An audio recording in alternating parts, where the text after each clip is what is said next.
Huna-hunaa daw. Usa nga programa nga nagdadarahin pakapukaw hiton huna-huna. Ngan halarom nga komentaryo may tungod mga isyu nga adahiton aton komunidad, sosyedad, ngan politika. Huna-hunaa daw. Programa nga nagahatag hin matinud-anon nga opinyon ngan malipayon nga pag-usisa han mga importante nga butang nga ada haaton kinabuhi. Ginpapanuyo han huna-hunaa daw nga maging plataporma para hapaglamrag han kamatuuran, pagpromote han hustisya, ngan pagdasig han mga namamati nga maghuna-huna ngan magpahayag han ira opinyon. Ini nga programa ang nagahatag hin atensyon ha mga isyu nga nagtutudlok hin mga posible nga solusyon para hakaupayan niton aton komunidad. Maghuna-huna ngan maging kaupod hausa nga makapulsanon ngan makahuluganon nga diskusyon. Huna-hunaa daw.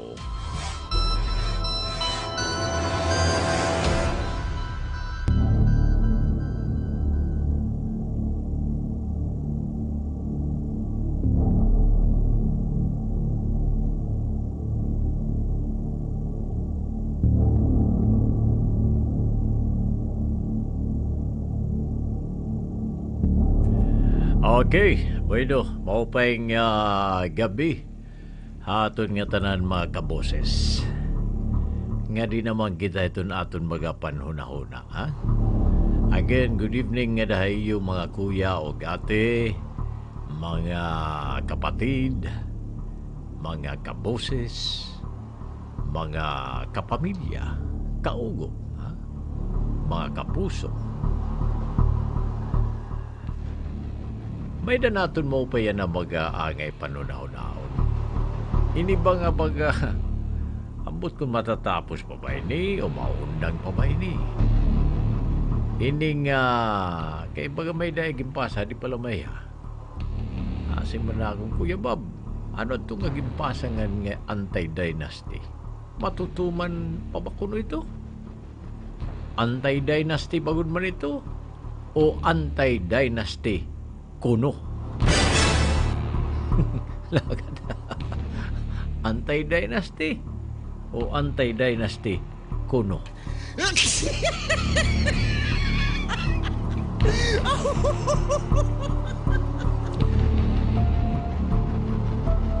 Ay, naku.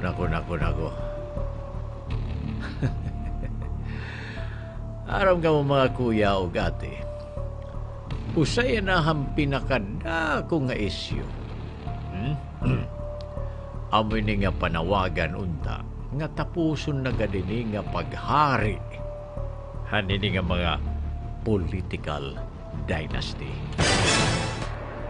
Maram gamo hasuludhin pira na kadikada budoy kala.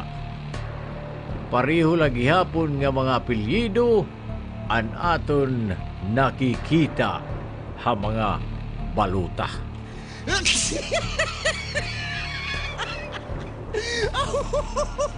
Makalili.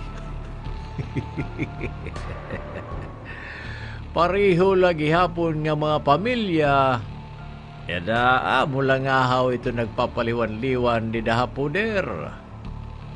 Ngan para ganihan ka naman. Ini amo iton usahan mga rason. Kung kay ano, nga siring paman mabakod gihapon an impluwensya han pipira-pira la samtang gutiyay la ang nagkakaada naman hinigayon nga makagserbe.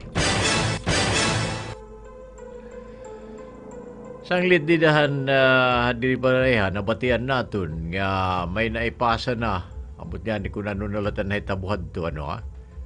Baga nabatian naton nga may naipasa na ha ikaduha nga pagbasa o kung second reading ida ha House of Representatives an usa nga sinising pa anti-political dynasty bill ada kay damo dayon na naglaom ini. Namo nagsiring, ay salamat. Hakatapusan, may ada na good kautruhan o pagbago. Ha? Ada kay po payunta. Pero mga kabusis, antes kita baga maglipay. Ginanglan anay naton Panginoon. Kung ano good, ang sulod, hiningay gimpasa yan ang panukala o kung bill di na House of Representatives. Kay maram ka, Kuya Ugati, usahay, may mga mag-upay lang ang mga titulo. Ano nga mga panukala o kung bill. Diri kay permi ni nagtatagana hin maupay nga resulta. Ada usahay. An ngaran laan bago pero ang sistema mula gihapon.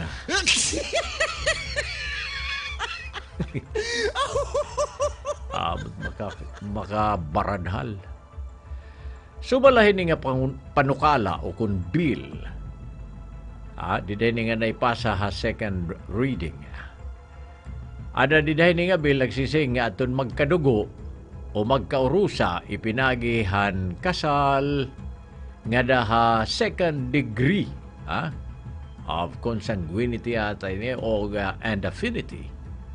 Andiri na pwede diri tayo ni pwede magkadungan pagkaput han mga elective positions.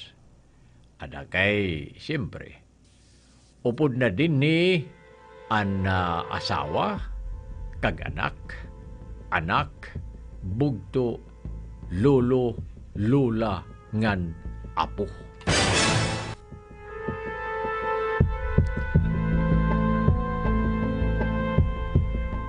Ada kay mupay ni nga baga patikang. Maragani kita magaringasa, kabahin nini. Kay siring paman, por lo menos, bisan guti ay lang nga reforma, ada kay mas maupay na lain ni kontrahiton waray. Di ba? Pero ang pakiana, ada kay sapat na ba ini? How minute mahirap, Kay kung ang second degree la, ang naisasakop ini, ada kay ano maluatan may tatabo ha mga tiyo, mga tiya, mga umangkon, ngan mga kapaturan. Ay nako. Ano daw laluatan may tatabo kung an usang nga mayor, sigunta, matapos na niya termino. Tapos, aniya naman patud ang masaliwan.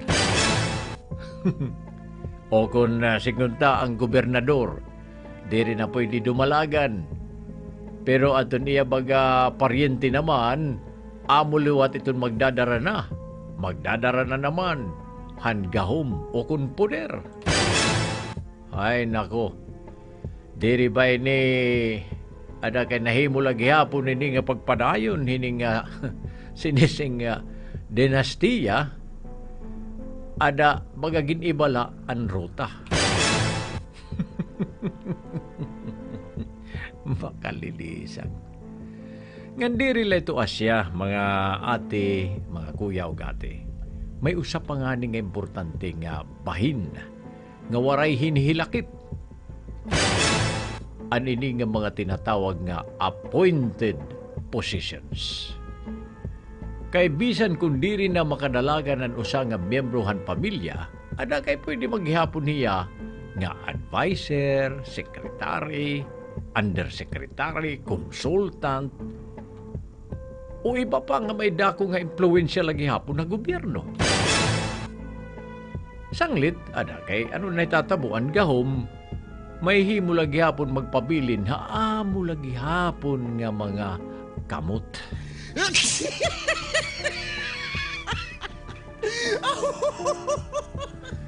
Bueno, mangin di rin na pareho ang titulo. Pero pareho lagi hapon nagdedesisyon. pareho lagi hapon an may impluensya. Pareho lagi hapon an may kontrol. Wow naman.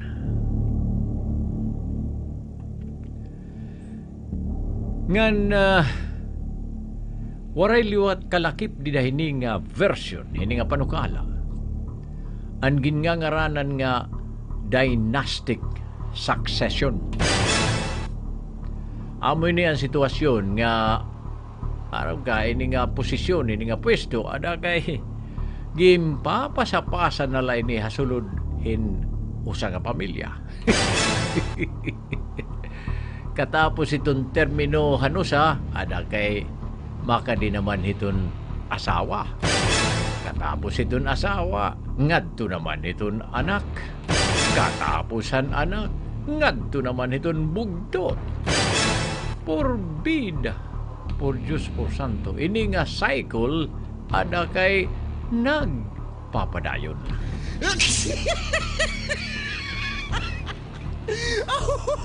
O, di ba? Mga kaboses, dirigad baga sayop ang pagserbihin usa nga pamilya. Dirito problema. Dirito sayop.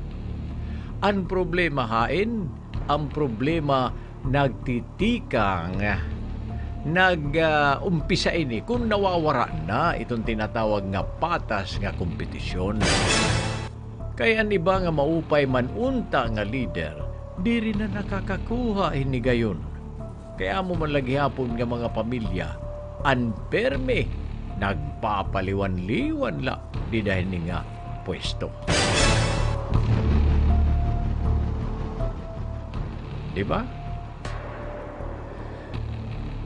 Kaya marong ka mo mga kuyaw gati, ang demokrasya diri la unta ini dapat nga parahin mga kilalala nga apelyido. Itong demokrasya para ini hangatanan, para ordinaryo nga Pilipino nga may nakapas magserbi maski waray makusog nga ngaran ha politika. May nga ni mga pag-aram nga nagtutudlok nga bunoy kala sobra 70% itong mga kaapi di na kongreso na tikang hin mga political dynasties. Grabe, no?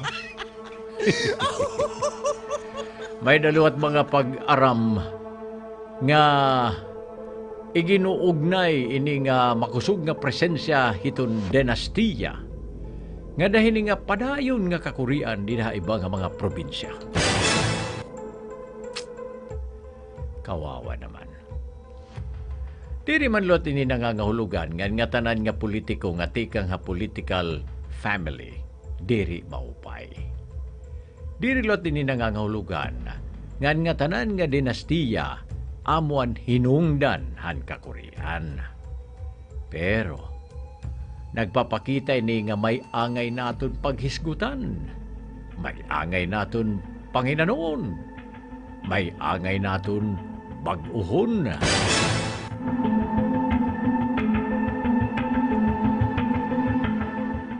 Kay maram ka mo, kung ang gahom perminala napupundo haamo lagi hapon nga pamilya. Ada kay what happens of the possibility of having a new leader? Anon may tatabo hin mga bago nga ideya? Anon may tatabo hin bago nga tinikangan? Waray. Sanglit yan na, mga kaboses.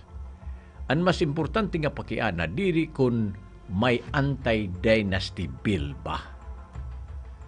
Ang mas importante nga pakiana amoy ni. Makakapugong ba ini?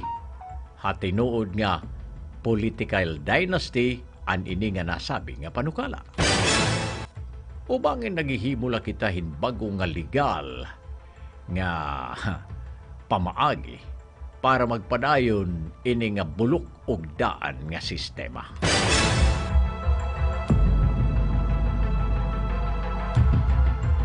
maram ka, kuya, ang tinuod nga reforma dirila dapat pamatian nga maupay. Kinahanglan untay ni nga nakikita ngan naabat iton pagbago. Dirila kay para lahin pan headlines, para la masiring nga may nahimo. Ang tinuod nga reforma kinahanglan may da tinuod nga epekto. Tinuod nga ngipon ngan tinuod nga kusog. Kay kung matapos ining panukala nga sinising nga damo lagyapon iton butas ada kay bangin o butan adlaw nga may da naton anti-dynasty lola nga nakikita pero amo lang ang gihapon nga mga pamilya ang magpapaliwan-liwan hapoder. Awara itong gamit. Ang mga pwesto amo lagi hapon. Ngan ang sistema amo lagi hapon. Padaw. Mga kabusis, ang isyu diri lang ni partihan politika, ha? Ang isyu party ni hiton aton kabubwason. Partihan klasihan gobyerno nga karuyag naton ibilin hiton aton sunod nga henerasyon. Sanglit, samtang padayon ang debate yan na hanhini nga panukala o hanhini yan nga ginduduso nga bill, padahing gihapon kita han aton obligasyon nga magpakiana, magbantay, ngan maghuna-huna. Maram ka mo, hagatapusan, an balaod ba tinuod nga para hakatawhan o para lain ni maghatagin bago nga agianan para hanamo lagi hapon nga mga nagkakapot han gahum. Ada kay huna-huna daw.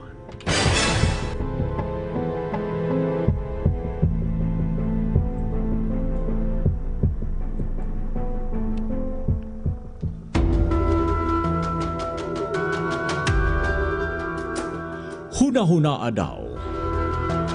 Usa nga programa nga nagdadarahin pakapukaw hiton huna-huna. Ngan halarom nga komentaryo may tungod mga isyu nga ada hiton aton komunidad, sosyedad, ngan politika. Huna-huna daw. Programa nga nagahatag hin matinud-anon nga opinyon ngan malipayon nga pag-usisa han mga importante nga butang nga ada haaton kinabuhi. Ginpapanuyo han huna-huna daw nga maging plataporma para hapaglamrag han kamatuuran, pagpromote han hustisya, ngan pagdasig han mga namamati nga maghuna-huna ngan magpahayag han ira opinyon. Ini nga programa ang nagahatag hin atensyon ha mga isyu nga nagtutudlok hin mga posible nga solusyon para hakaupayan hiton aton komunidad. Maghuna-huna ngan magin kaupod hausa nga makapulsanon ngan makahuluganon nga diskusyon. Huna-huna daw.